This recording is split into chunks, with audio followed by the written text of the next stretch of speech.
at this. Thank you very much. It's great to be here.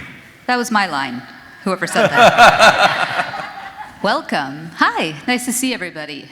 Nice to see everybody for two reasons, I think. One, because it's such a joy to be with other people at times like this. And two, because it means that all of you care about democracy, and we need all of us together to work on preserving it. So thank you for being here. And also thank you to the Fitler staff, wherever you are, above and below ground, for helping us with this lovely space here. So before we get to the main event with these two handsome, hairless men on stage, I just want to tell you a couple things. So we have a couple of upcoming events that I would love to see you at. Let's see here. September 7th, we have the next in our Development for Good series, which is a conversation about the future of the office with Center City District's Prima Katari Gupta, Kimberly Smith, who is Vice President for Workplace Strategy at JLL, and Crystal Ashby, who is the Chief People Officer at Independence Blue Cross. On November 2nd, we have the culmination of years of Larry's dreaming, months of planning, and weeks of painting a mural to the great jurist and citizen A. Leon Higginbotham. Yeah. In partnership with Mural Arts Philadelphia and Penn Law, we're hosting a celebratory breakfast featuring Sherilyn Ifill, former president of the NAACP Legal Defense Fund, and former Merck CEO and current chairman Ken Frazier. So if anyone's interested in sponsoring the event or getting a table or being involved, you can talk to Ralph or email Ralph at the philadelphiacitizen.org or go to our website. Mark your calendars for December 15th for our 5th annual Ideas We Should Steal Festival, which I cannot believe I'm saying, 5 years, it's crazy. And finally, this is not a citizen event, but is very fitting. On September 8th, the annual World Heritage City celebration is honoring Ali Velshi for his work covering the war in Ukraine.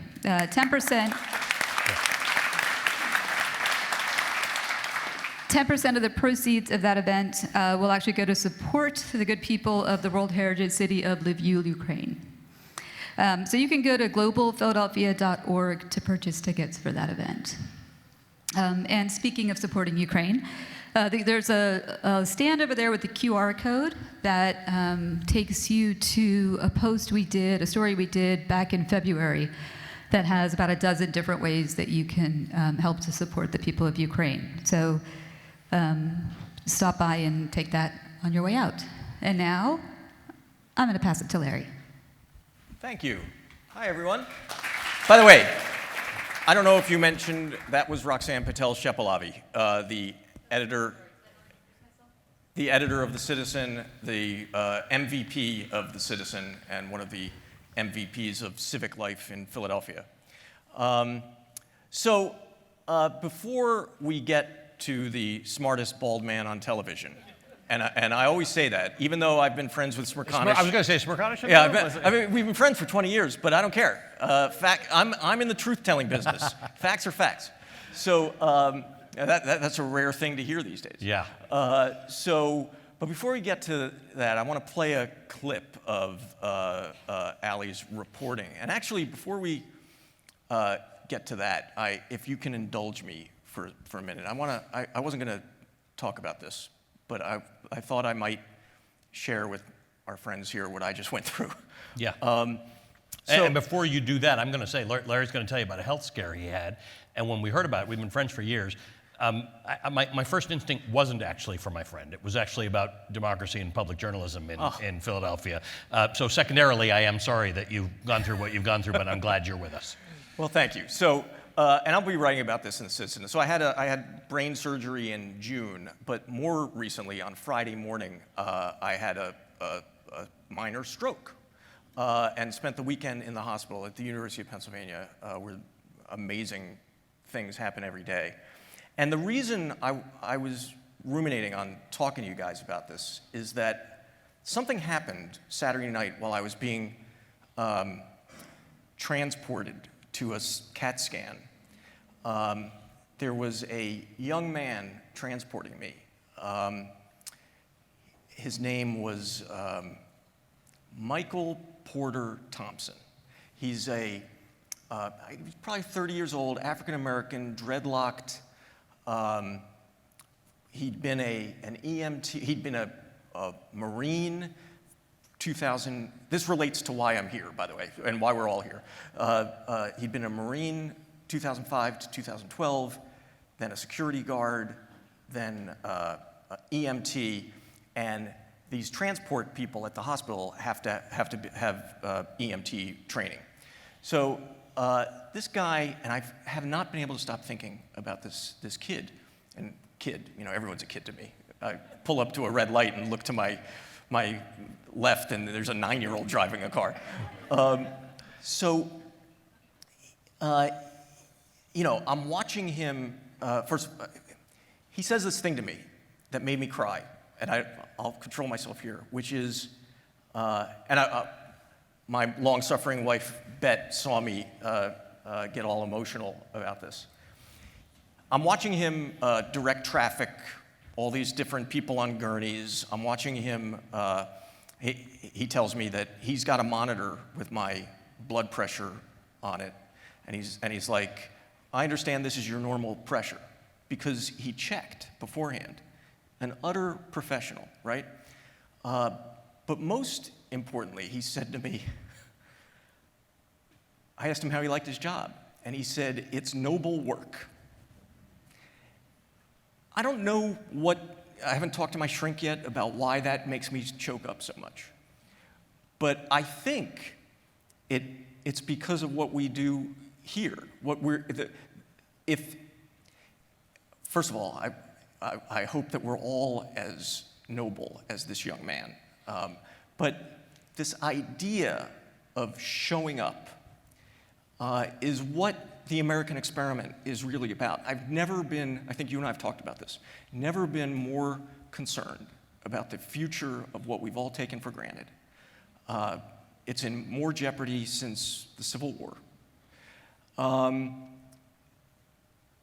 I was so lucky to be in that hospital, to be in the presence of this kid who made me ruminate for 3 days on the importance of noble work. Yep. And that is the ethos of the citizen, which is that we're all responsible for our communal space. So I wanted to share that with you because it's all I've thought about for 2 or 3 days, that and all my meds. So thank you for indulging me, but I think it speaks to what you and I have always, for 15 years, have been bonding over, which is that this democracy thing is not a spectator sport. No. Just like the way that right. that You got to be in it now. And to everybody who's here, there are other things you could be doing on a hot summer Monday evening. So register that doing this is noble work. Yeah. Let's thanks, Rox. Let's take a look at this clip. It's a little long, I don't know, but I think it will be a good way to open the conversation. So I'm glad this got that reaction because I thought maybe it's just me that I tear up at that. Yeah. Every time I watch it. Stupid MSNBC went and made a promo of it, and every time I see it, I'm like... That is, let's begin with this. That is tremendous television reporting. That was 5 minutes. That is not done on TV news as a matter of course. And when I saw it, I realized that part of media's role is actually changing hearts and minds. Yeah. And that's what this does. Tell us about that experience? Well, I'll tell you a little bit of the stagecraft, first of all. That's the Grand Hotel in Warsaw. I was there for a very short period of time. I was mostly on the Hungarian border. Then I went to Warsaw because Biden was there that day. Right. And then I went into Ukraine. But that was by far the fanciest place we stayed in. It was the middle of a city. We were normally in little border crossings. And I happened to, on my Marriott app, find a room that had a balcony that happened to be on the corner. So I booked this room. You don't have a team of people finding you? We had, Biden had just decided to go, and it wasn't yet public, so we knew it was happening, so we had to sort of keep it under wraps and get there before everybody figured out. There were spaces to be, but I wanted that room because it's right next to the state, the main building for the Ukrainian for the Polish president, and Biden was going to be right there. So as they're coming through, Andrea Mitchell and I are both there. And the Secret Service says, when Biden comes in, and he would have been coming down that road that you can see behind us to the state, and they said, when he comes by, or when that motorcade is happening, nobody can be on the balcony. Now this room, what you can't see is, this is the balcony of the room, everything else is full. Like there's no way in, the camera's in the door, everything on TV looks more fancy than it actually is. So we said, well, we can't really we're going to be live, like we're here to actually cover that. It's going to be those cameras. We can't go in. And the Secret Service said, you're going to have to. This isn't really a discussion. You need to go inside. and then I said, well, what happens if I don't? And they said, we may have to shoot you. So I looked at, it was a lighthearted conversation, but I looked at my crew at that point and I said, if they shoot me, please say he died while covering like a conflict. Don't say he got shot because he didn't go inside because the Secret Service told him to. So Nastya, very interesting story. I was in Hungary and it was Purim, and I wanted to capture as part of the story. I was there for 6 weeks, in Eastern Europe, but as part of it, I wanted to capture the story of these Jews that had been dispossessed from Ukraine, because Ukraine's not been a great place for Jews historically, and many had made an effort to go back, mostly Orthodox Jews, but they'd made an effort to go back and reinvigorate Jewish life in Ukraine. So the idea that they were then leaving again because of this, when you're thinking about train stations and people leaving their home and stuff like that, it doesn't take much to know that for Jews in Eastern Europe, this is way too familiar and horrible. So in Hungary, I made a plan. I wanted to go to this Purim party. And for a lot of reasons, because of the time that I was on TV and sunset and all that, we couldn't do it. But this rabbi whom I knew from New York said, he was somewhere in Eastern Europe. He said, I saw your thing. He said, I'll hook you up with the chief rabbi and we'll do this Purim party. So we did, and it was an interesting thing to show because for a lot of people, they were saying, what, you're doing a story about a party? And I said, no, you have to understand the context around this. For Jews, celebrate when you can and while you can, because you never know. So we did the story, and then I show up in Warsaw a few days later, and this rabbi is in the elevator. Like he walks out as I'm there. So he sent me this video of this young woman and the people at the Chabad house where they were trying to give them some normalcy. And it looked like they were having fun for a moment. So I reached out to her and I said, will you come to our hotel and do this thing? And I arranged for somebody to pick them up. And I told them, because I was on TV, I said to our security guy, I said, take them to the restaurant, just make sure that they're eating anything they want. And they wouldn't order. She came with her mother, and they wouldn't order anything on the menu because she's never been to a place like Warsaw. They come from a little town. It's not cheap, and they're looking at this thing. They don't have money, and they won't order the food. And I had to send somebody down to say, no, you're not paying for it. Please just order and eat the food. And then she came on, and what you maybe could or couldn't see, because she has this great smile, she was crying the whole time. Yeah, there were tears coming down her face every answer that she gave. Sometimes it looked like she was shaking and she was a little bit upset. The whole time she was crying. And all she wanted to do was make sense of this thing. And she was trying to make sense of three things: the being driven from her home, the being in Poland and trying to be purposeful and try to help other people and maybe capture some sense of normalcy or purpose, and her future, which she thought might be an education in America. It's a 15-year-old girl. This is a 15-year-old girl who we're putting through, and I saw so many examples of this. I saw nothing but, it was mostly women, there were no men allowed unless they were over 65. This is all I saw.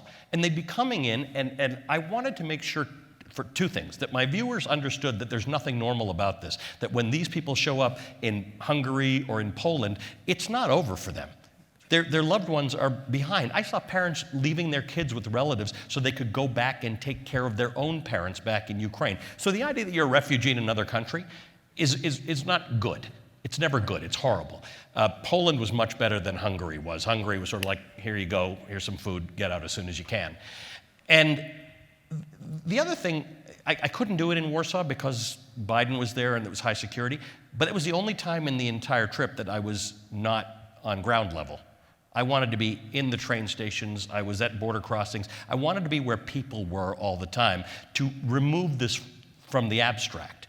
Because I think most of my viewers probably wouldn't have been able to find Ukraine on a map, and I love my viewers, but it's not on anybody's bucket list. It's not clear why or where or what this is about. So we spent a lot of time creating the intellectual context around this war, but I wanted to make sure once I got there that you were meeting through me Ukrainian people or the Hungarians who were helping them or the Poles who were helping them. But this had to be about people because war on a map with NATO and all that, it's too abstract. That's right, that's right. And so that's what she did. She was one of the most real things that happened in that entire time. This was her story, unvarnished, live on TV. That's right, and you reminded me as you were talking of this, that other clip, there was a woman, a refugee, getting off a train you helped her with her phone, she was on the phone with... These people have been on the trains for 20, 30 hours from Eastern Ukraine in some cases, and they pull up in Budapest. And she had some plan for somebody to meet her in Budapest, but she didn't know what train station she was at. Because Budapest has two main train stations. And so I was walking live on TV. I think I was on with Stephanie Ruhle, and I'm walking through the place, and she grabs my arm. And I thought, oh my God, I bumped into her, now I'm gonna get in trouble. And she starts talking to me, and I realized the minute I focused on her, I just forgot about the fact that the TV camera was there, and my crew was so fantastic, they just kept rolling on the whole thing. But I looked at her, and I registered that was what was in her eyes was fear, not anger. Yeah. She, in one hand, had a sandwich, because they gave them food when they got there. And the other hand, she had her phone, and she was trying to ask me what train station it was. That's right. And I actually didn't know, because we literally had landed, gone to the train station where security had sussed it out and they knew what the situation was. So we landed. It didn't occur to me to ask the name of the train station. So she on live TV is asking me the train station name. And I did what every really good journalist does, is I threw my producer under the bus. I said, David, and you can see this all in the clip. I said, David, what's the name of this train station? It's like, he's looking at me like, why are you asking me? I don't know, I got here with you. We were on the same flight. So he said something like Nuyati or something like that, and then the woman on the phone understood, which it means west, the western station. Right. So the woman understood that she's at Nugati station, and she was reunited with her friend who was going to pick her up and try and help her. I think that those moments are more important than any policy coverage because, and I want to ask you, because I'm really concerned that the gaze has shifted, and I think you are too, and are you feeling that? And yeah, how do we... It's 6 months next week that war began, 6 months. And with every passing day, it's advantage Russia, because they've got the ability to draw on people, and they've got a bigger economy. The world's heart is with Ukraine on this one, and frankly, some of it should be with the Russian people who have nothing to do with this and are suffering as a consequence. But they're the only people with the ability to change this at the moment. And part of my coverage was how they're also getting really bad information, which is full circle to our situation in the United States. That people get bad information and then they make what end up being political choices because of it, and in the background, democracy starts to crumble. Another heartbreaking thing, I have no life, all I do is watch this guy on TV. You were on with 4 students. Yes. And one girl her mother was in Russia and did not believe that there was a war going on. Yeah, I mean, Her own Lviv was daughter getting is on- missile strikes, and these people didn't believe it. The 4 students, 2 of them were brothers, and then there were two women separately. They all had parents who either were in Crimea or in Russia. And back before 2014, in Ukraine, there was a lot of mixing like that. People were Russian and Ukrainian, and Ukrainians did not, particularly young Ukrainians, did not feel that sense of severe identity until the Crimean War. Not the Crimean War, the Russia invasion of Crimea. Yeah. Crimean War is a whole different story. And what these young people were talking about is the degree to which their parents either won't believe them, won't listen to them, try and change the conversation, and how they were trying to reconcile that relationship. Because none of them wanted to forsake their parents, but they couldn't tolerate this conversation. And I, in that moment, while talking to them, kept thinking, I need Americans to see this and understand how bad things can get. I'm not saying we're going to get invaded or bombed, but bad things can happen when people close themselves off to debate and the fullness and broadness of information. And that is happening here. There are people whom I meet all the time who have narrow sources of information for their news, and they end up making some bad decisions because of it. Talk about that. Talk about, because you're on the front lines of the culture wars here. And if you haven't watched Velshi Across America, you're talking to actual real people. And I imagine that can get you down because of disinformation and misinformation. Yeah, it's both. On one hand, it's part of why I'm so happy to be here tonight, because sometimes when you're talking to people, you're heartened by the fact that people will come out and have this discussion. And it is small meetings and discussions like this across this country that might save us. Yeah. So I get a lot of that. But I get the other side too. And it's disheartening, but more importantly, it's motivating to me. And I struggle with what I'm supposed to do with the motivation. Our old friend Richard Vague is here, and he went out across the country and started, thank you, Richard, and you went and talked to people. You went to talk like I do. He talked to small groups of people without attempting to impose his will upon them, but to try and figure out what they fear, right? So I think that's part of our job. And our friend Aaron Haynes is here, and Aaron, I've always relied on the 19th and the great work you all do there, but I've relied on it a lot more since the fall of Roe, because you have angles to these stories that my audience doesn't know. And some of that influenced me to go last weekend to Alabama.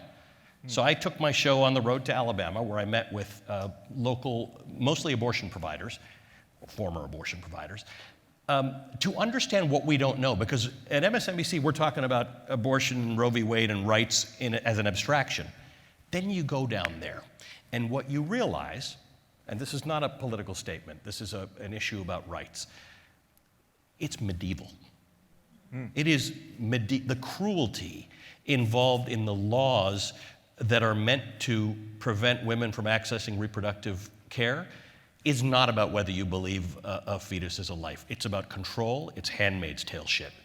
And that's what I saw. I heard individual stories that you can only get when you sit and talk to people for a long time. I spent 2 hours talking to one group of people, and we just kept rolling the tape, and there's no tape. We just kept rolling. That's why you can do it, because there's no cost. And the stories that came out about the things that they do to stand in the way of women having control over their reproductive processes is amazing. If your concern is there's too many babies, why can't you get contraception in Tuscaloosa, Alabama? Yeah. Because if you don't have a doctor and you're not insured, you have to go to a county physician, and the waiting list for that can be 2 to 3 to 4 months, and it's like getting a reservation to a fancy restaurant. You have to call first thing in the morning, and a slot will come open for the next open day, and within 5 minutes, if you didn't get that slot, then you got to call to get contraception. Right. Why is that a thing? One woman went to this clinic, or went to a doctor and was seeking an abortion, and when asked why, she said made some argument, which she shouldn't have to make, but she made the argument, I don't have the resources to bring another baby into the world. At which point he said, then you should get sterilized. 2022, we're telling a woman, a black woman no less, in Alabama to get sterilized. That's what people have to understand. This is not about what you believe about abortion. You can believe what you want. I'm fine with that. It is that we are slowly eroding rights left, right, and center. And as long as it's an abstraction to you, you don't know what to do about it. And what we are trying to do, and what Richard was trying to do, and what Aaron's trying to do, and what you try and do, what I try and do, is we take it out of the abstract. I'm not going to have a philosophical discussion about abortion. We can have that too, but that's not the goal. The goal is to understand how this affects people on the ground. And the goal is to understand that Alabama, because Alabama's got a lot of problems. Most people don't sit there and worry about what's happening there and think it could happen to them, but actually it can.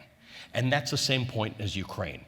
We don't think about it, but there are more authoritarian governments in the world now than there were 10 years ago. It's authoritarianism is on the rise in the world. The erasure of rights is on the rise around the world. The polarization of people is on the rise around the world. We're not going to escape this in America. So let's embrace it. Let's get out there, read about it, know what you have to do, and vote. That's the point. My sister just sent me a text from Toronto where they've got school board elections coming up. And in 12 districts, in 12 wards, people are going to be acclaimed because no one is running against them. Yeah. Now, they may be really good people. Maybe they should be acclaimed. Or maybe they should win again. But nobody should be acclaimed in a democracy. What are we doing? Why are people not running? In standalone school board elections in the United States, turnout is under 15%, which means you can win with 7.5%. Which is why crazy stuff happens at school boards. Right. So I need people to just go to the damn meeting. Vote, run, do something, get engaged, which is what you do with the citizens. It's full circle. Yeah, and the thing that I'm interested in hearing your perspective on that is where you are on innovations. Like Andrew Yang just yesterday, his Forward Party got a endorsement. Joining it was our former Senator Joe Sestak, I saw today or yesterday, and then there's also ranked choice voting. Are these things that I want to not just the citizen? No, we need innovations. Yeah. The big innovation has got to be people waking up, right, to the idea that this is on your doorstep. The ability to save and preserve democracy is yours. That is your choice to make. We are not yet a country where your rights to vote are taken away. Don't let that happen. Get out there, vote, speak. You don't know how that's going to turn out. So that should be the first step. The second step is various ways in which you can involve yourself. I think ranked choice voting can be a good thing in a bad environment, because it does cause people to bring the temperature down a little bit so that you can hope to be so-and-so's second choice, or second to your opponent. It did sort of have that effect in New York. There haven't been a ton of experiments with it. We're going to see it in Alaska. That's right. This week. And actually, it might work again for Lisa Murkowski. She seems to benefit from innovations. She benefited once from a write-in ballot, which is kind of amazing when your last name is Murkowski. So I think that's good. I like Andrew Yang a lot. We've talked a number of times, and I applaud people who are trying to reach across and bridge divides. I struggle with it. And I struggle with it a lot because some things are just empirically bad. And some policies are just empirically bad. And we have for too long cloaked policies that suppress rights in language that makes it sound like it's okay because it's conservative, right? And it's not. And so I'm glad Andrew's doing it, and I'm glad the no labels people do it. And I would love to be at a point where we can all sit and say, hey, what do we share and how do we advance those policies and what do we not share? And as you know, even by MSNBC standards, I bring on a lot of conservatives and Republicans onto my show. Not election deniers, but people who hold conservative views and beliefs. And I think they should be people should be honored for their beliefs, and they should be respected for it. I did a big thing this weekend on Liz Cheney, who's probably going to lose her primary, as have most people. Is that tonight? It's tomorrow. Tomorrow. As have most people who stood up, most Republicans who stood up to Donald Trump in Congress. But I think it's somebody else's work right now to do that bridge building. My work is to bear witness. Sure. That's what I'm here to do. And I hope we all end up in the same place at some point. I meant to ask you on the 5-minute time limit of that. Is that hard to get on the air? Because what you're essentially saying is this is more important than anything else, all the horse race stuff. Oh, I mean, it wasn't just that. It was that was, I did 45 days straight of that. Right? Particularly on Rachel Maddow's show, because I did that 5 days a week, and then I did my own show, and then we had specials and things in there. It took a minute to convince Rachel's viewers that this was important. But you can't convince people things are important remotely. Right? I convinced them because I was out there, and it was cold, and it was unpleasant, and we were in bad places with hard stories to watch. And it over time, they came to understand that, all right, this is important. And I had to assure them. I said, you got Lawrence O'Donnell before me. After me, you got Chris Hayes before me. Don't worry. We got your politics covered. We are not going to, you'll get your fix. But for this 1 hour, on most days, we made exceptions on 2 or 3 days, very big news days where there was domestic important news, but I kind of stayed out of domestic news for 6 weeks. And the viewer was very supportive. And if they weren't, we couldn't have done it. So the viewer, it's hard to tell somebody why it's important because they don't know where Ukraine is. They don't know what the history of this war is. That's right. Most people don't remember how and exactly when NATO got formed and why and where and all that kind of stuff. So it took a lot of slow getting people to come along, but we did it. And how last question on Ukraine, how was it to cover Zelensky, and how real is he as a heroic figure? So that's a really interesting thing. A lot of the people we spoke with did not vote for Zelensky and did not support him and thought he was kind of a lightweight comedian. Didn't dislike him, but definitely didn't think that he was up to the job. Definitely believed that he was anti-corruption in a country that is very, very corrupt, which Fox News used sort of against Ukraine to say, well, it's a corrupt little country. Why would we stand up for it? Because it's actually a country with people. That's why you stand up for it. My birthplace, Kenya, is a corrupt little country too, but we would like it to do well. It's had elections today and didn't work out so well. What's your line about the about how? Oh yeah, Obama. I'm actually a Kenyan-born Muslim. right. It's not that big a group. If the other guy were in the room, I'd have known it.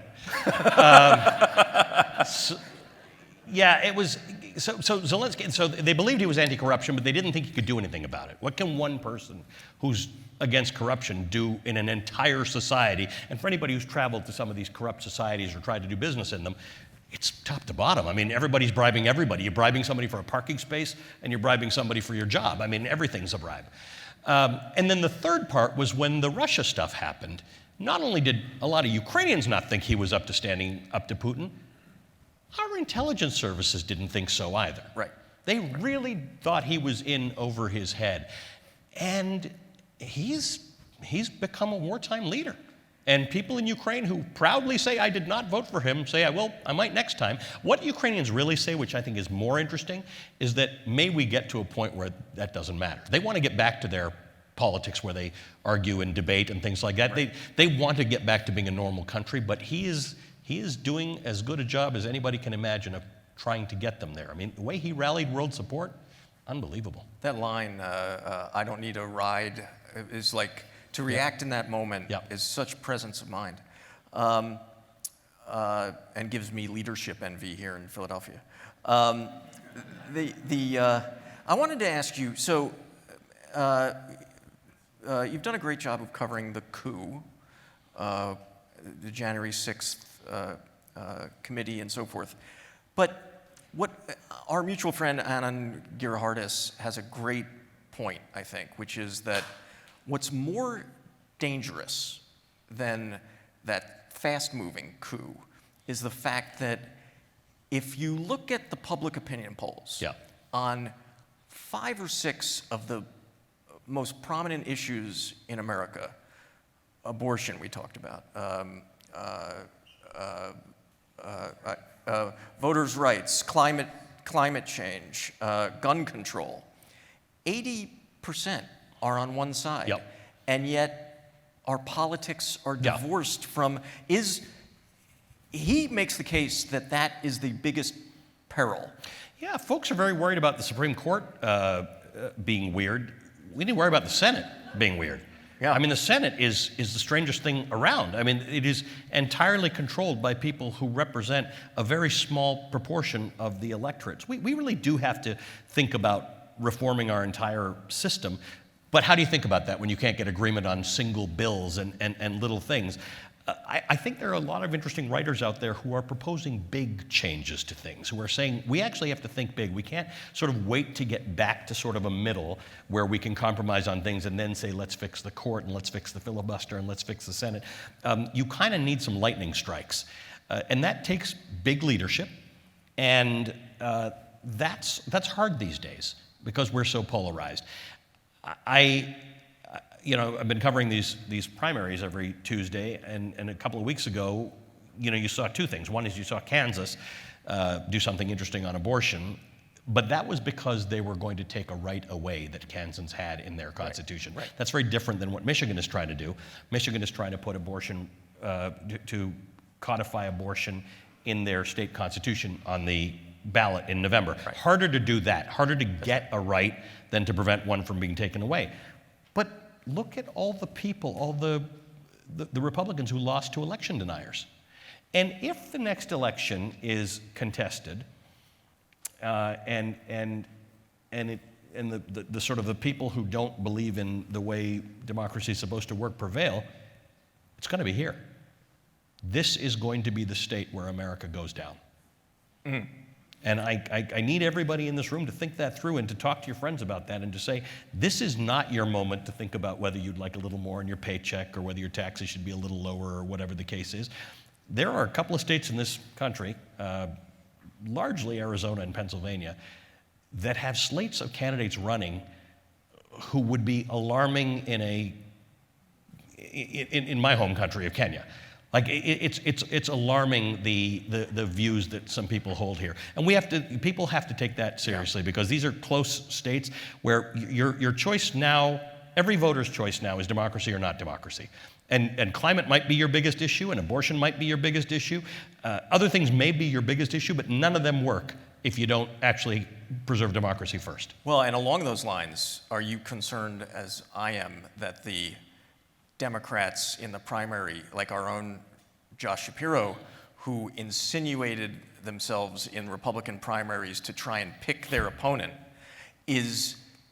are playing into this notion? They're playing with fire. That they're playing with fire. I like Josh a lot, and Josh is he's got a good deal of mainstream Republican support in this state. So he's doing it from a slightly different position, I think. But Democrats did this in Michigan with Peter Meijer. Peter Meijer, Republican, he voted to impeach Donald Trump. He was primaried from the right, but not just the right. That dude, crazy guy. That dude says that Democrats eat children. No, he was. Yes, primaried from the right is a good, all-encompassing, not that political term. What I meant is 9 ballrooms to the right. But Democrats supported the other guy who beat him in the end. They gave him $450,000. They gave him money, they took ads out, and the idea was that guy's going to be easy to beat. Peter Meijer's like a reasonable guy who could get a lot of Republican votes and some Democratic votes. I mean, a completely normal guy who is a little bit on the right of the political spectrum, the way things used to be. People sort of all cluster around the middle.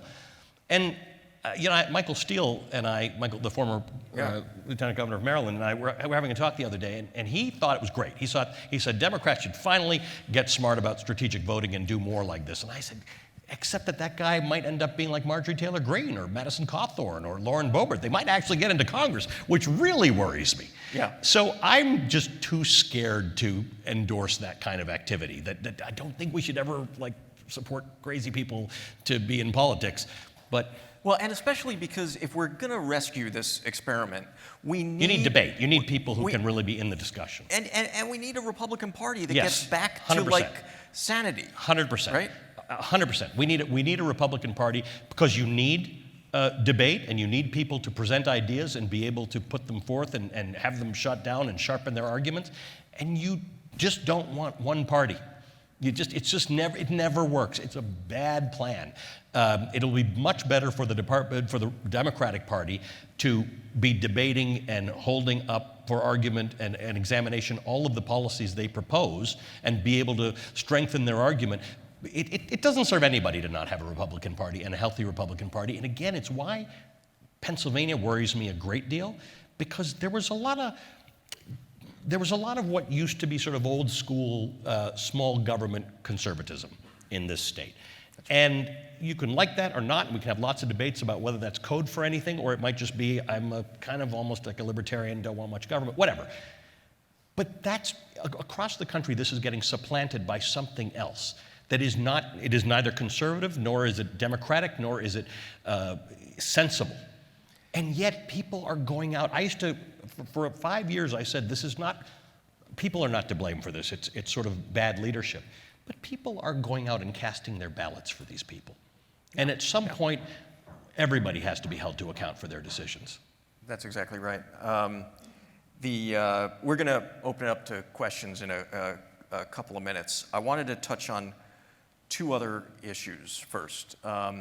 One is, we've talked about this a little bit, but the role of media in navigating this, in being the convener of democracy. It's what, on a small scale, what we're trying to do at The Citizen, thanks to your guidance. For those of you who don't know, Ali's also a longtime board member of The Citizen.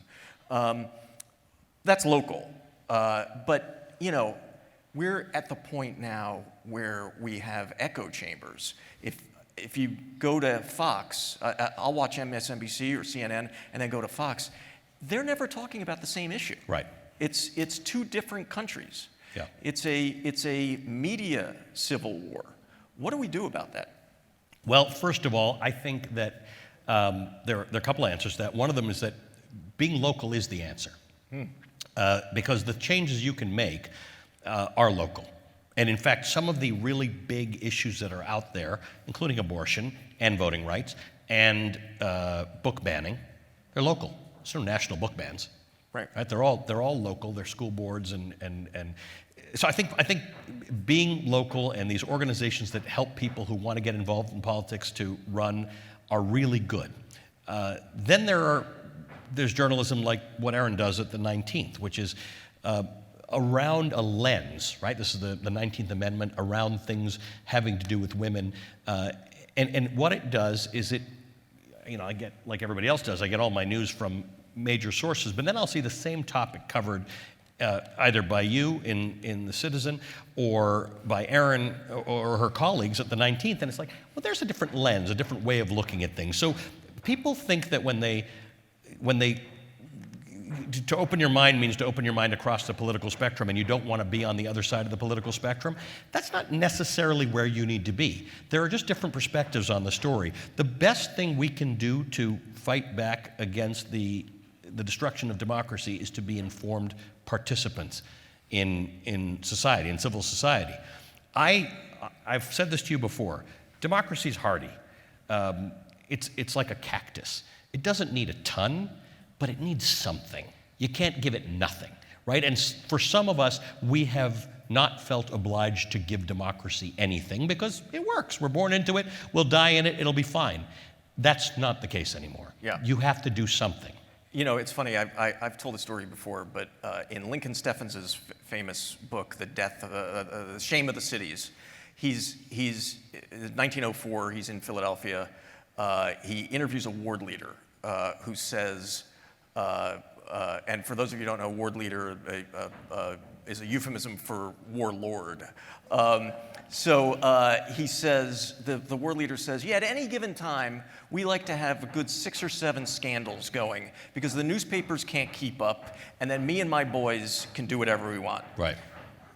2007, I'm at a party, and Vince Fumo is recently released from jail. And he and I start talking, the former state senator, and I kid you not, he says to me, you know, at any given time, me and my boys would like to have 5 or 6 scandals going so that you good government guys can't keep up. Right. So the playbook is often for corrupt regimes is to game the system, Right. to foster a lack of civic action, to create entropy in the electorate. Yeah. And that's what I think media's role ought to be, is to break through that. And stay focused. Yeah. Right? So I have decided that 80% of what I do now is centered around democracy. That's not because of the Ukraine stuff. It had been going on for a while. And you have to remind yourself some days, be careful not to follow the bright, shiny object. On one hand, we need to cover a lot of things, and there are a lot of other issues that need coverage.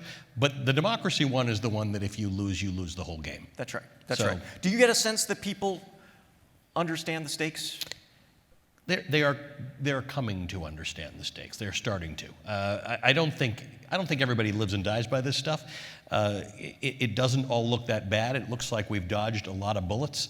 But when you lift the hood and you look at how close we came to bad things happening in our politics from which there is no turning back. And by the way, we didn't dodge a bullet on Roe v. Wade. So but again, for people who don't live in states where that affects them.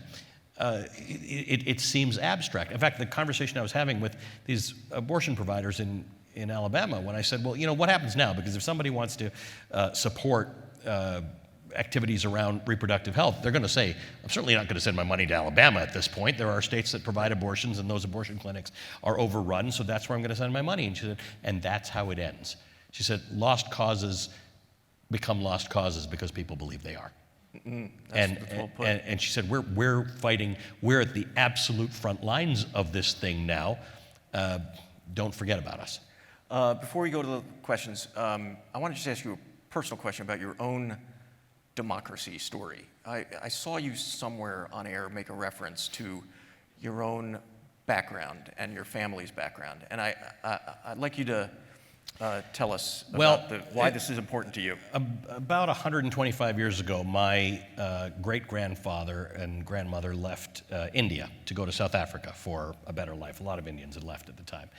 And he'd gone back and forth a few times, and then in 1901, it was toward the end of the Second Boer War, and he was coming back now. He'd gone to India for a few years to sit it out, because being a British citizen at the time in South Africa could have ended up being a very bad thing. So he comes back, and the ship's on its way from Mumbai to Durban, and it's passing Delagoa Bay, which is now Maputo, used to be Lorenzo Marques in Mozambique.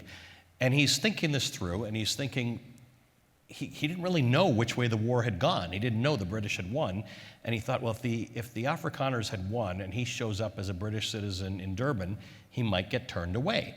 And it would be better if he came in through Mozambique. So he jumps off the ship in Delagoa Bay, which is kind of funny, because I didn't know anybody in my family could swim. Jumps off the ship, swims at shark-infested waters, goes there, treks through the jungle for 80 miles, and goes into South Africa from the top. And he eventually settles in Pretoria, and they started businesses, but this is what my people do. But it's a real exaggeration to say they started businesses. They bought carts and put dry goods in, and one put other things in, and that's how they started business. And eventually they got big enough that they had an accountant. And my grandfather shared an accountant with Gandhi, Wow. who had settled there. So they became good friends. And in 1907, Gandhi says to my great-grandfather, I'm starting an ashram. It was a social experiment. It was what ended up leading to sort of Indian independence. It was this civil disobedience, passive resistance campaign. And he says, will you give me your son to be part of my ashram? And my great-grandfather says, look, I love you, but we're Muslims and you're Hindus. I can't send my son to you. He said, I will learn your religion to teach it to him. So he did. My grandfather became Gandhi's youngest student at the age of 7.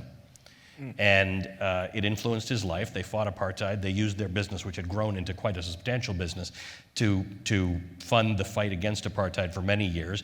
In the end, in 1961, it came to an end because the government finally just came in and said, this is going to end, and they bulldozed the business. My grandfather died shortly thereafter, ostensibly of a heart attack, but he was 58 years old, so my dad thinks it was mostly heartbreak. And they got out of the country, and I was born in Kenya. Made it to Canada by 1971, They were so hungry for politics that they spent sort of 10 years getting to know the system, and in 1981, my dad ran for office. And I was 11, and it was election night, it was 8 o'clock, and we got in the car, and it was just my dad and I. We'd gone home to just... It was like, was it town council or something like that? No, it was a provincial parliament. Oh. And we got in the car, and the radio comes on, it says the polls are closed, much too early to tell, except for this one constituency, which is the one we ran in, and they were there to say that the incumbent had won. It was like that clear. It was a minute after polls closed, and they knew it was over. I was devastated. And I looked at my dad, and I said, I can't believe we lost. And he said, of course we lost. I said, what do you mean? He said, we were never going to win. I said, well, why'd you do this then? He said, because I can. He says, because I don't get arrested tomorrow for doing this, and that people who believed in what I had to say could vote for me, and their lives go on tomorrow. And that's why it breaks my heart when my sister sent me that thing to say that 12 constituencies are going unopposed. People should run not to win. They should run to have their voices out there, to say what they have to say, to give people a choice. How can people go into an election in a democracy and not have a choice between at least two candidates? And that's what stirs me. That's what makes me believe that this is all worth fighting for. If there's a vacuum, if somebody isn't running who's representing your view, get in there and run yourself. And if you lose, the world's better for you having been in there. Well, you are a First Amendment hero to me, and I think to this crowd. We're going to, who, by the way, got shot by a rubber bullet on live TV. And rubber bullet is not, that's... Definitely, yeah, it's a rubber-coated metal bullet. Yeah. Roxanne, let's hear from the crowd. So first of all, that story made me cry. I want to give your father a hug. And I would like to tattoo almost everything you said on my body. So I'm going to transcribe that. So I'd love to take some questions. I see a question over here. Sorry. Coming, sorry. Richard Binswanger. My question is really about what you were talking about with Russia and not being believed and truth, and how it happens here. You know, in today's world, it's really hard for people to know what the truth is. So I'm interested in how you think about how to get out of that problem. Thanks, Richard, and thanks for being here. I feel like I run into you at forums like this all the time, so I appreciate that. I think there are, one of the things in those, the conversation I had with those young Ukrainians, I asked them, I said, why do your parents believe what they believe? And they said, well, they get it on TV in Russia. Like it sounds like Americans. The TV's on all the time. At their work, the TV's on. The cafeteria, the TV's on. And I said, but can they get good information if they wanted to? And all four of them said, absolutely. They all know that this is propaganda, but it's their propaganda. It makes them feel good. You remember at Ideas We Can Steal, we had Arlie Hochschild from Berkeley. Yeah. And she lived with a bunch of people in the Bayou who used to listen to Rush Limbaugh back in the day. This is pre-Trump. And she asked them the same questions, and they said, but it gives us comfort because we have uncertainty about the world, and Rush Limbaugh gives us very accessible answers to why and who to keep away from and what they're trying to take from us. And so Russia's no different. It's a crime. I mean, anybody can use a VPN to get their news. It's actually now a crime in Russia, and you can actually go to jail for it, which is effective. But people are choosing to consume what they consume. That's number one. Number two is that, as you know, it's not very good for your health to be an opposition leader in Russia.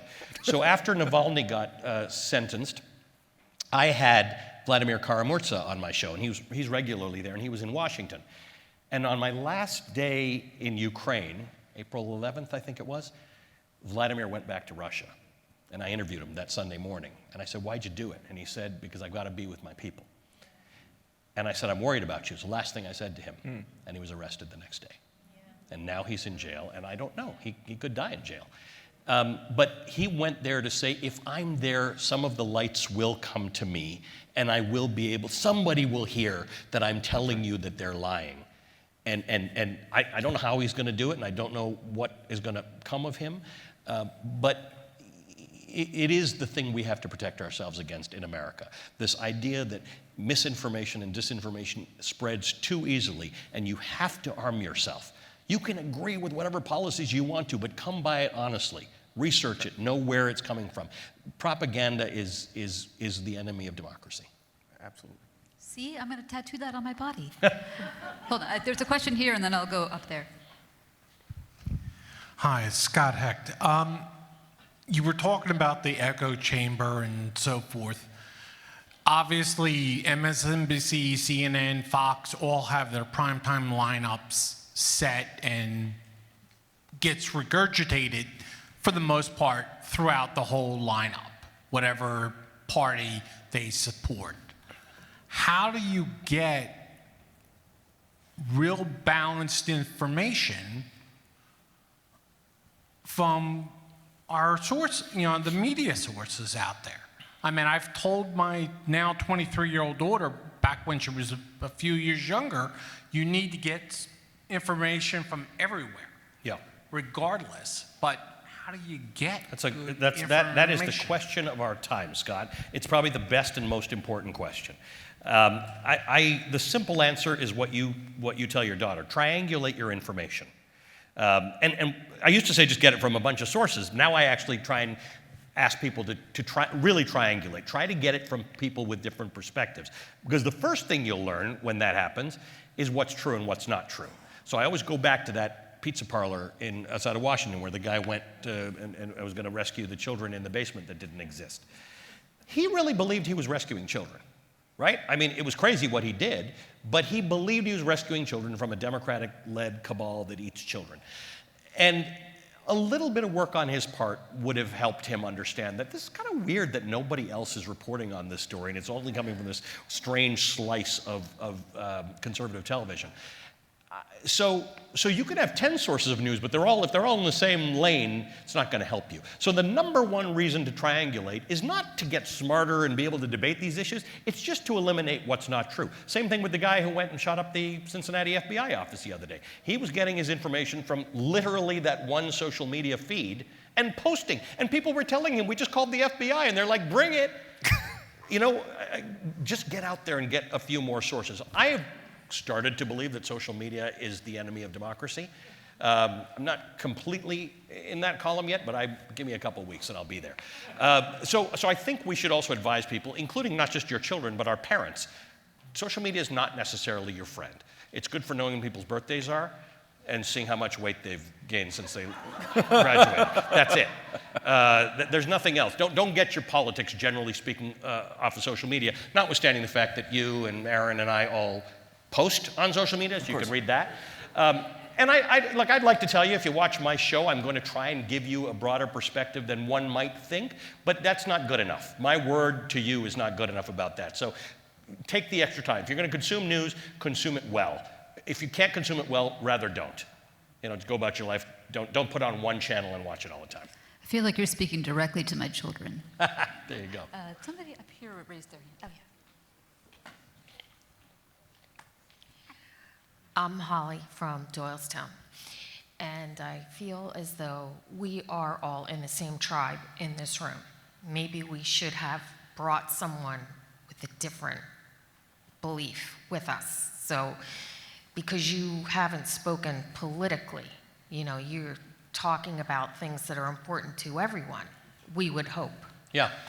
So how do we break through to the people that aren't in this room? Yeah. That's the burning Right. question. That's And I often choose not to have a conversation yeah. because you can't change their minds.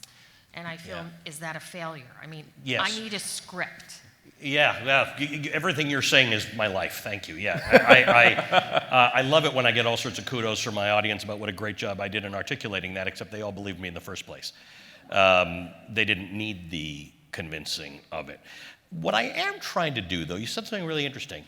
I'm trying to help write that script for my viewer to have that conversation with someone who doesn't share their views. Because I really, and I got to tell you, a lot of my colleagues get really mad at me about this because I really believe that we're only going to solve this thing through real dialogue and debate. And a lot of my colleagues say, who are you talking to? Who do you think you're talking to? Who do you think you're going to have this debate with? Every time you turn around, somebody's taking your rights away. Why do you think this will be a fruitful discussion?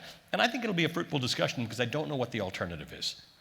Because when things happen like this search on Mar-a-Lago, there are factions of this country that started talking about civil war. I'm not going to talk about civil war. I'm not going to go down that road. So when things get really bad, I need to figure out who can I talk to. And I reach out to friends of mine who don't share my political views, but who do share my view that debate and discussion is essential. And the one most convincing thing about the moment in which we exist is that people used to say, what a great job you have a front row seat to everything. Well, there's no front row seat anymore.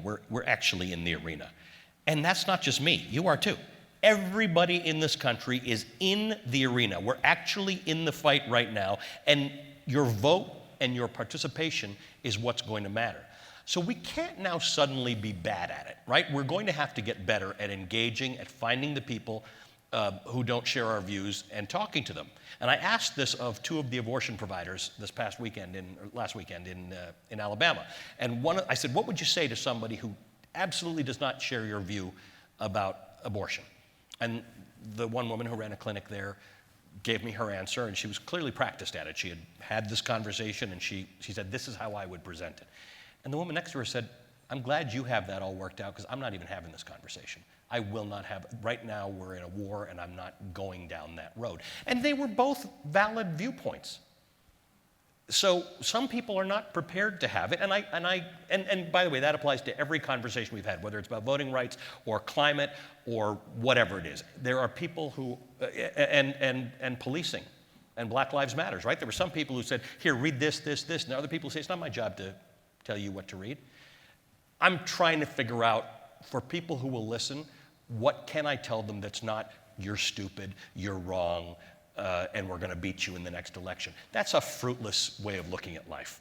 That's what Italian politics does. That's why you get governments that collapse all the time. We actually need to live in a pluralistic society. And that means you are going to dine with, work with, and your children are going to marry people who don't share your views. How are we going to be okay with that? I haven't figured it out, but your question is exactly what goes through my mind every day. I think we have time for one or two more questions. You know what? Let me go over here, because I don't think I've gotten anybody over here. I'm going to come to you. Thank you. Yeah, you hold that and I'll just tell you. I was going to do another question, but something that you said about how we talk to folks in our same tribe. One thing that I did was I got on a social media site with a group called Stand Up for South Philly, which is really, really, really different. And for me. And I found that approach of talking to them and not insulting them seemed to work, and I'm able to get in that dialogue. But I know that because the idea is that I'm not leaving Philly, and they're not leaving Philly. Right, so you got to work it out. And just one last point. A few decades ago, some folks were saying that if we let a reactionary get into power, everybody would be mobilized and they'll fight harder. And we got Frank Rizzo, and you saw how that turned out. I think your point about, this is why I keep saying it, local is the answer. It may be the place, I mean, if you've got problems with your garbage collection, or you've got problems with an intersection where there's accidents, in theory, that shouldn't be politicized. It's 2022, so everything will be politicized, but that is the kind of place where you can at least try and get in there and say, I can have conversations about civic life and its improvement with people whose politics I might not even know or care about. Or once we get to that point where we're getting into politics that, can be tough to talk about, we can work around that for a while. But at least I can get good at understanding that other person isn't the enemy, and we can get some things done together. So I applaud you for that.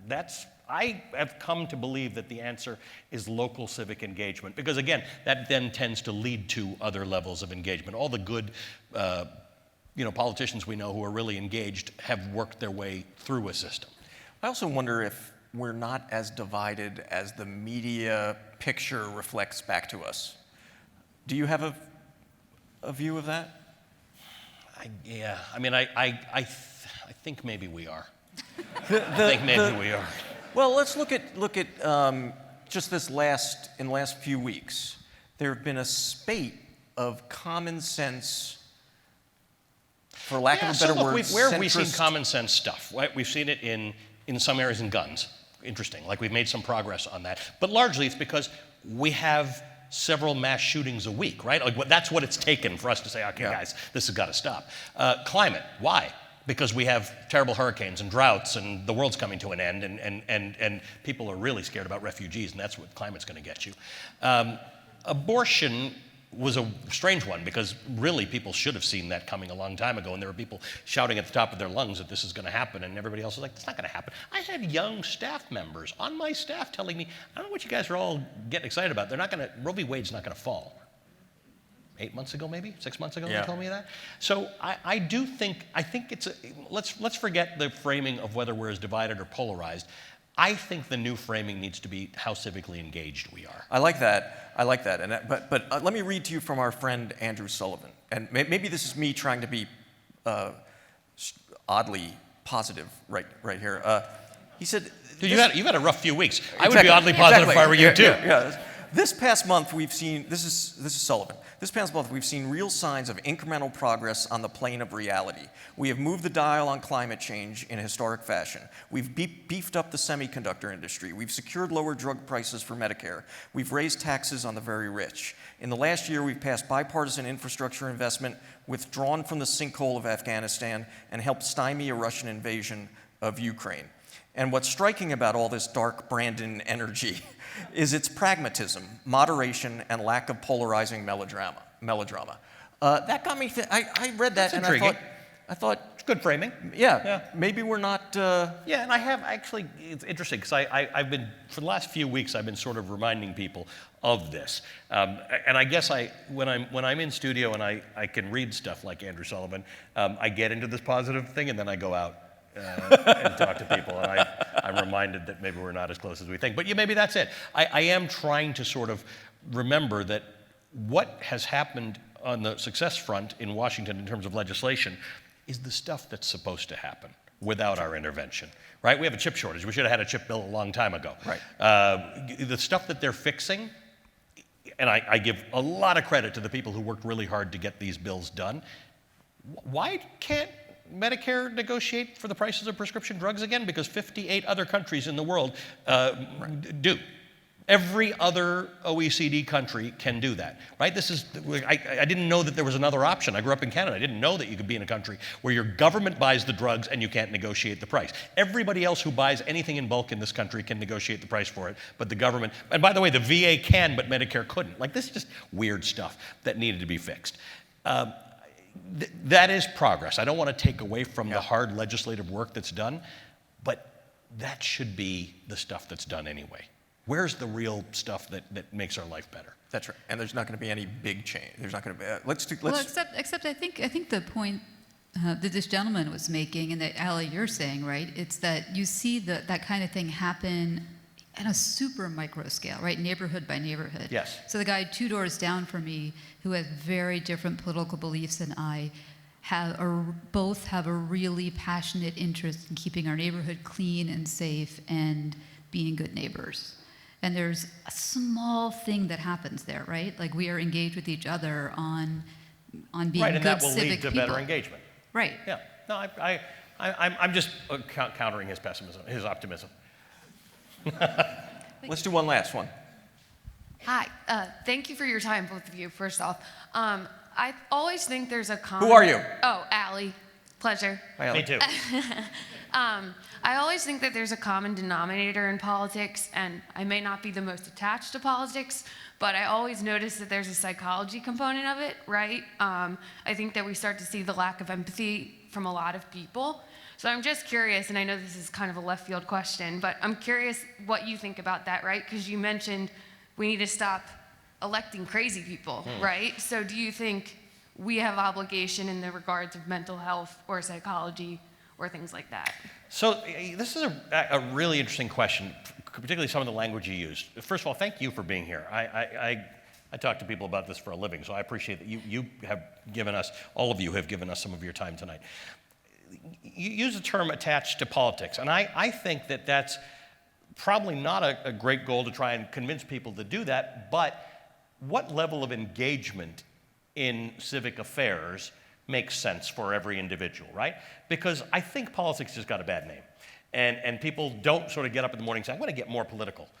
today, because that doesn't really sound like it's going to make our society better. But I'm going to get more attached to whether it's your neighborhood stuff or larger issues or education. And the empathy component, I was talking about Arlie Hochschild from Berkeley when I said, how do we solve this problem? And she said, empathy. You actually have to empathize with other people, not sympathize with them, but just understand where they're coming from and why they have the fears that they have. And she says the problem we've got psychologically is that our alarms go off so quickly. I meet you and we start having a conversation and it goes to either abortion, climate, any of the hot button issues. I'll know within 20 seconds who you are politically. Yeah. And then you often won't get much of a sentence out, or I won't, because you'll have to correct whatever it is that you already think has happened. So she says, Arlie says, turn your personal alarms off long enough to have the whole conversation. Right. And then at least you might walk away from it saying, I don't really empathize with you, I don't really know it, but that's your own problem, because empathy does not mean you're validating someone's views, you're just validating that their fear might be really their fear. And I don't think that's necessarily our strong suit. And maybe if we think about civic engagement and we think of empathizing with those whose views we don't share, it might get us further than thinking, I want more political activity and we got to beat the other guys. I don't know, I just don't know that that's fruitful. There are definitely some elections in this country where I definitely know who I'd like to win and I really hope they trounce the other side. But that's not a fruitful way of thinking about how you build a society. And right now, society is in danger. So I think we have to take on a greater responsibility than the visceral one we would have about, I hope my guys win tomorrow. You want to do one more? Sure, yeah. Okay, I'll go over here. This lady's smiling at me really nicely. Yeah. Hi, Ali. This Shapiro, we met on Fifth Avenue in May. That's right. On the east side, yes, I remember it well. I was on my way to 30 Rock. I'm curious, excuse me, you know what happened with that young girl? I've checked in with her from time to time. She is exactly... Sorry, the question, in case anyone what didn't happened hear, to the young girl I was interviewing. She's exactly what you'd think she would be. She responds very positively. She does not complain about her situation. Her coping mechanism is, I'm gonna keep working hard and get what I want. She wants her education. She fully understands that that's the thing that's in jeopardy. She is in Poland, which is, like I said, better than being in Hungary. The Poles have decided they're going to take a really leading role in dealing with the Ukrainian refugees. So they're providing them with education and they're giving them language skills. But she, as you can tell, would like to really succeed in life. So she's got her eyes on America. You're reminding me that I need to check in with her again. So thank you for that.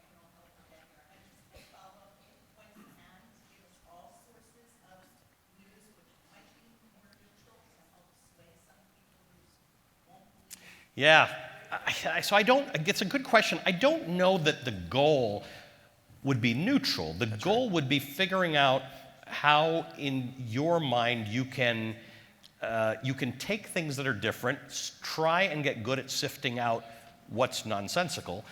But here's the word I like. I like reliable. Right? I like news and opinion. I got no issue with opinion, by the way. Like, it was just a dumb idea to think that people shouldn't have opinions. But your opinion should be reliable. You should not be a liar, basically. So I have a dream of inventing a way of consuming news whereby you can say, I would like, on this particular topic, you could have a slider that says you want it to be liberal or conservative, but you want it to be the most reliable. So who's the most reliable liberal on healthcare? Who's the most reliable conservative on healthcare? I'd love to see that debate. I would host that debate all day long. So that's what I'm trying to do. I need people who don't lie to the viewer, who do their research, who got really good ideas. So I'll take that on as a project. You know, CNN used to have a show called Crossfire. I interned on Crossfire. Did you intern? My first job out of college. When Michael Kinsley was there? It was Kinsley and Pat Buchanan. Yeah. In Washington, D.C. That couldn't happen today. I mean, I would love to see that. It was a half-hour show, maybe? It was half an hour, then it became an hour. They kept evolving, and then if you recall, it was Jon Stewart who went on CNN With Tucker Carlson. Carlson, Yeah. and then the show got canceled immediately after that. That's right. So ironically, and he thought it was a really bad show Yeah. at the time, and it had become a little bit a bit like that. But there was the original Crossfire took pride in being. It was a partisan debate. it was a partisan debate. That's right. Yeah, I wonder how we recreate that. That's interesting. Like a partisan debate that's not vitriolic and not mean. That's and right. Yeah. That's right. And I also always got the sense that, I may be wrong, but that Kinsley and Buchanan kind of liked each other. Well, they didn't think that being on opposite sides of things should cause them not to. Let's put it that way. Yeah. They came by their beliefs honestly, and they did. You know, Pat Buchanan then ventured off into one of the ballrooms on the right. Like he went. You know, remember far. the great line of his 92 speech, which was, "It was even better in the original German." Yes. Yeah. So Pat sort of lost the plot a little bit, but those were interesting times. Well, Ali, I can't thank you enough. You are inspiring, as always, and a beacon for democracy. Thank you. Thank you all. Thank you, guys. Can I just leave you with one line?